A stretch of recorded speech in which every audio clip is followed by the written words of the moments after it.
I was in the military, in the army, for 9 years.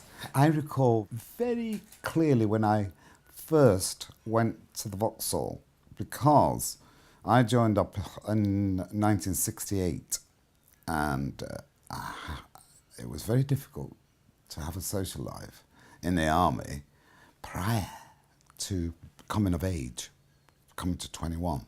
As soon as I got to 21, the first available leave I got, I couldn't wait to find the gay venues in London. And this was 1970, 68, 50,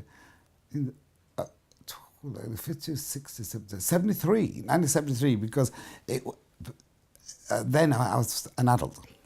Anyway, on my first leave as an adult, instead of coming here to Leeds, I visited my mum, I stayed in the Union Jack Club, which is a military club in Waterloo.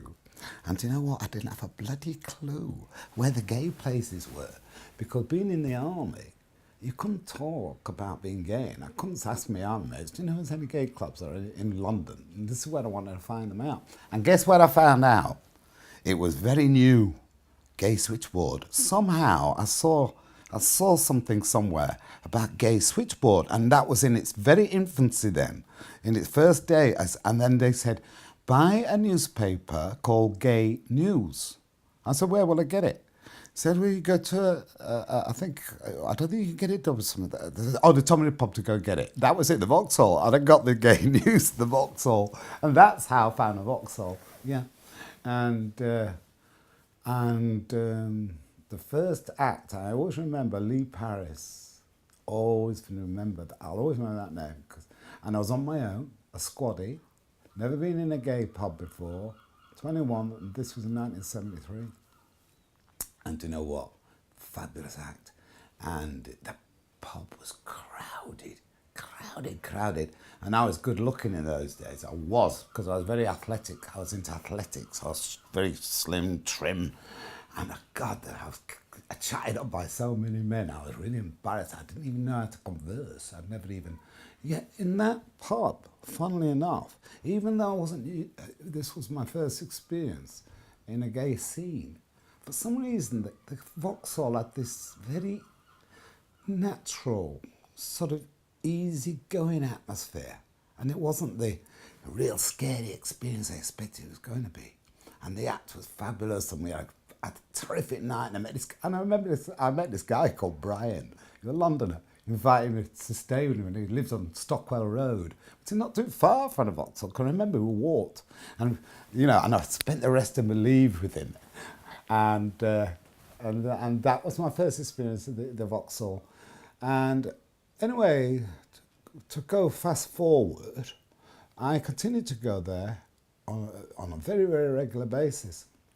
And then when I came out of the army,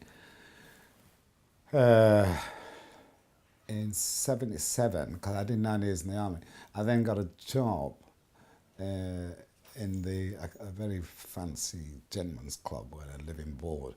And by then I already knew Peggy, by the way, was the landlady.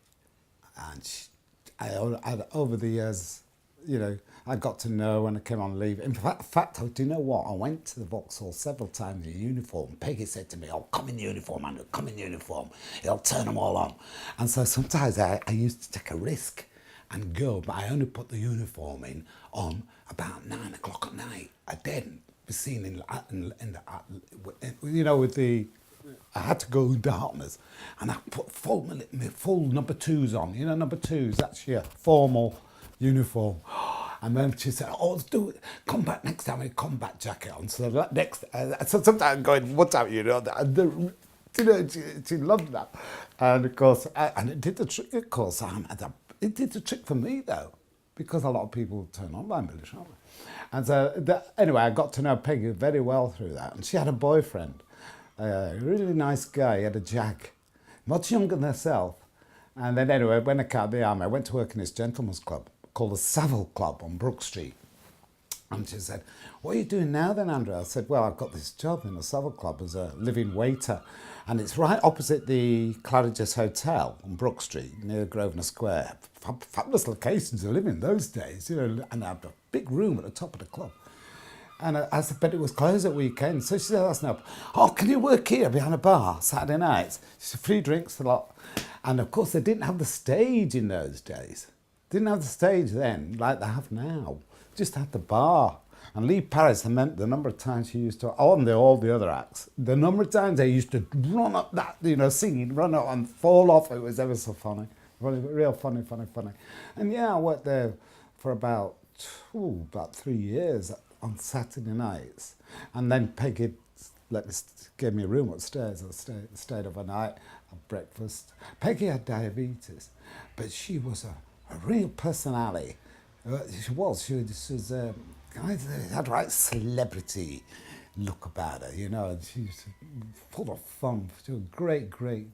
I understand that whilst I was in London a few weeks ago, someone told me Lee Paris passed away. I dare say Peggy has by now, long passed away.